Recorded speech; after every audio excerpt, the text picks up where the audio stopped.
Okay, in example number 6, we want to solve an equation of the form y is equal to a, which is a constant, times the base e to the power of k times t.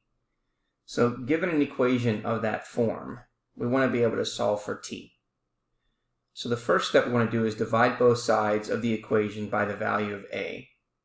And then number 2, we're going to apply the natural logarithm of both sides of the equation. And then step 3, we're going to divide both sides of the equation by k. So here we want to be able to solve the equation 100, which is equal to 20 times e to the power of 2t.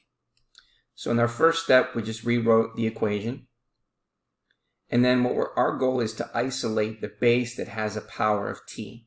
So in order to do that, we need to divide both sides by the coefficient of that, which is 20. So now on the left side, we have 100 divided by 20, which gives us 5. And now 5 is going to equal e to the power of 2t.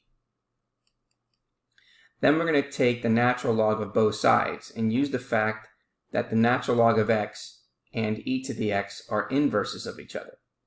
So in step 4, the natural log of 5 is equal to the natural log of e to the 2t. And now since the base here is e and this base is e, then that means we automatically can rewrite this now without the natural log. We would write it as 2t. And that's going to equal the natural log of 5. So another way of looking at this is the following.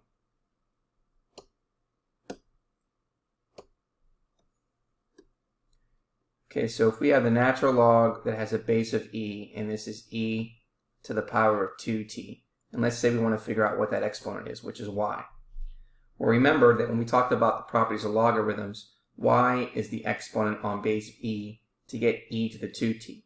So if we rewrite this in exponential form, this is going to be e to the power of y, which is equal to e to the power of 2t.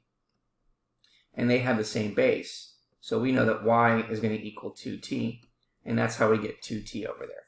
So rather than going through this entire step every single time, when you take the natural log of the base of e, you're always going to get the exponent to factor out, and that allows us to be able to solve for t.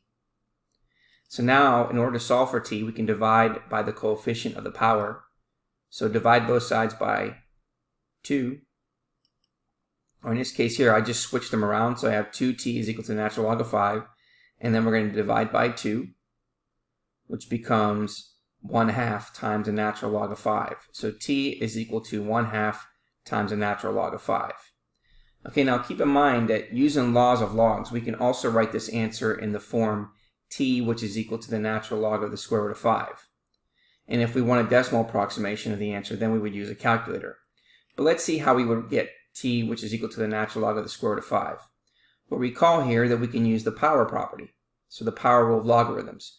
We can now write this as the natural log of 5 to the 1/2, and that's the same thing as the square root of 5. And that's how you would get that result.